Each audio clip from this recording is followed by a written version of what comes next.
Գիտես ինչպես մնալ մոտիվացված կարատեի մարզումների ժամանակ։ Եթե ոչ, ապա այս տեսանյութը հենց քեզ համար է։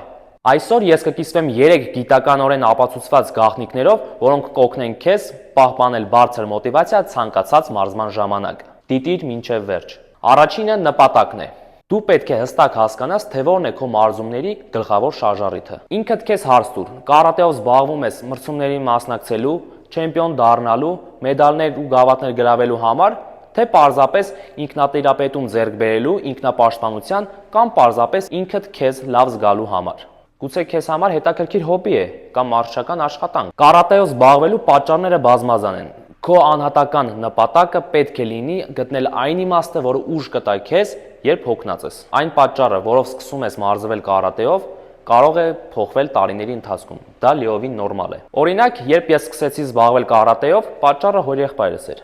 Նա տարավ ինձ եւ գրանցեց մարզումների։ Այս դեպքում ես ոչ թե ընտրել էի կարատեն, այլ կարատեն էր ընտրել ինձ։ Բայց երբ մեծացա ու դարձա ավելի հասուն, փորձեցի գտնել իմ ինչուն, ինչու պետք է զբաղվեմ կարատեով։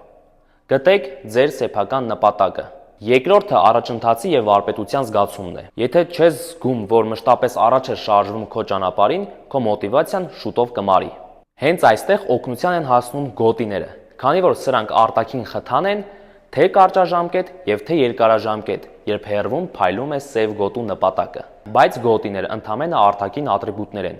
Կարևոր է ներքին առաջընթացի զգացումը։ Ընտրիր կոնկրետ հմտություններ, որոնք ուզում ես կատարելագործել եւ կենտրոնացիր դրանց վրա։ Կարատեն հսկայական աշխարհ է։ Դու կարող ես որոշակի ժամանակ հատկացնել կոնկրետ կատայի կատարելագործմանը, զենքերի տիրապետմանը կամ ինքնապաշտպանական հնարքներին, կամ գուցե քո նպատակն է դառնալ ավելի լավ ուսուցիչ կամ ավելի ուշադիր աշակերտ։ Եթե փորձես ամեն ինչ միանգամից զարգացնել, քեզ կթվա, որ տեղում դոփում ես։ Ուստի մեծ պատկերից անցիր մանրուքներին, որպեսզի նկատես իրական առաջընթացը, եւ միշտ պահպանիր քո կապը քո սենսեի հետ։ Ոչ ոք չի կարող քո աճն ավելի օբյեկտիվ գնահատել, քան կողքից նայող պրոֆեսիոնալը, ով ամենասկզբից տեսել է քեզ եւ գիտի քո ուժեղ եւ թույլ կողմերը։ Երրորդ կարևորագույն գործոնը ինքնուրույնությունն է։ Ինքնուրույնություն նշանակում է ունենալ սեփական ընտրության եւ ուղղության զգացում։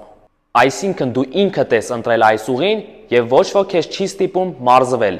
Ամեն ինչ քո վերահսկողության տակ է։ Որպես մարզիչ, ով շատ է աշխատում երեխաների հետ, ես անմիջապես հասկանում եմ, թե երբ է երեխան գալիս իր ցանկությամբ եւ երբ է ծնողը բերում ստիպողաբար։ Ստիպողաբար եկող երեխաները չունեն մոտիվացիա։ Նրանք ցանկություն չունեն լսելու, սովորելու,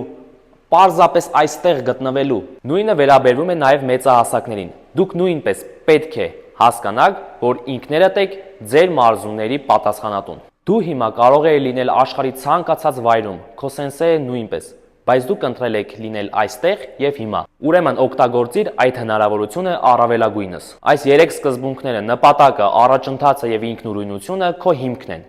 Բայց բոլորս էլ ունենում ենք անկումներ եւ վերելքներ։